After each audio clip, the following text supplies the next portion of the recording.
बिस्मिल्लाहिर्रहमानिर्रहीम अस्सलाम वालेकुम। Welcome to my channel conceptual lectures by message. आज की इस वीडियो में हमने 10th फिजिक्स का टॉपिक करना है 15.8 म्यूचुअल इंडक्शन।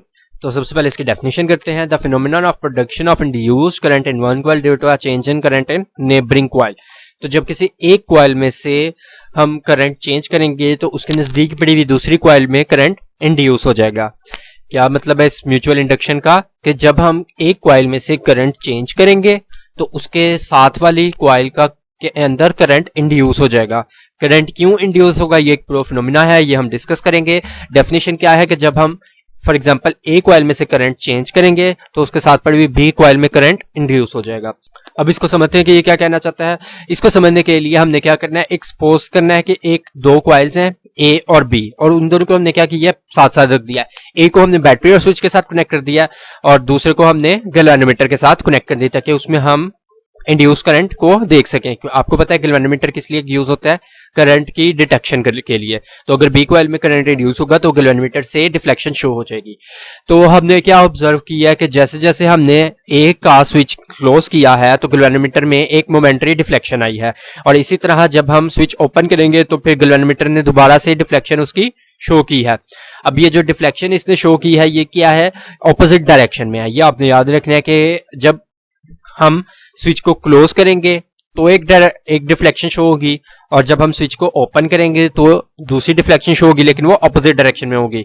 अब इसको हमने Faraday's law of electromagnetic induction के जरिए एक्सप्लेन करना है कि जब हम स्विच ए को हम क्लोज करते हैं तो करंट क्या होता है, उसमें से फ्लो होने लग जाता है। अब बेसिकली होता क्या है, जब हम, ये आपकी कॉइल है, ये ए को आपने बैटरी और स्विच के साथ कनेक्ट किया। जब आप इसको क्लोज करेंगे, जब आप इस स्विच को क्लोज करेंगे तो इसमें से क्या होगा, करंट पास होगा। तो करंट पास होगा, पहले करंट जीरो था, उसके बाद करंट क्या होगा, मैक्सिमम। तो करंट क्या हुआ, change.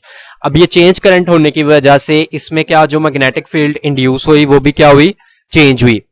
The current being flowed through the coil due to which the magnetic field is developed across the coil. Some of the magnetic lines of forces start passing through the coil B.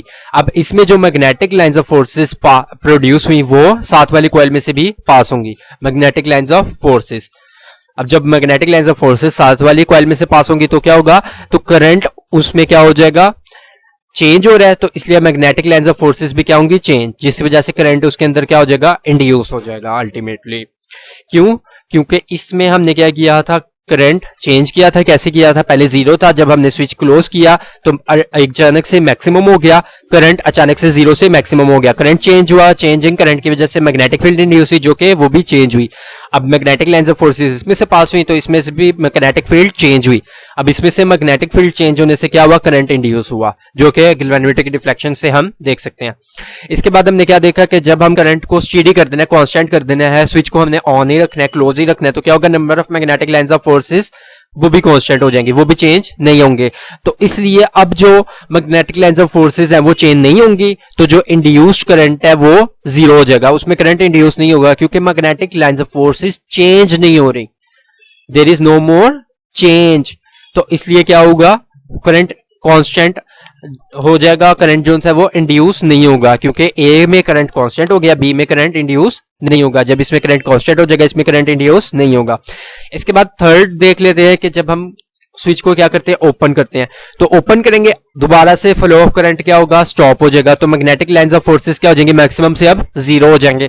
तो magnetic lines of forces जो B में है पास हो रही है वो भी क्या हो जाएंगी, जीरो हो जाएंगी, जिसकी वजह से उसमें मैग्नेटिक फील्ड चेंज होगी और जो करंट है वो दोबारा इंड्यूस हो जाएगा। लेकिन इस बार क्या होगा, ऑपोजिट डायरेक्शन में होगा।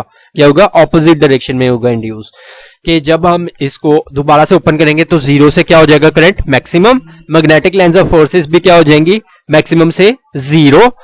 मैक्सिमम से जब जीरो होंगी तो magnetic lines of forces B coil में से भी चेंज होंगी तो करंट इंड्यूस हो जाएगा, लेकिन अब ऑपोजिट डायरेक्शन में होगा।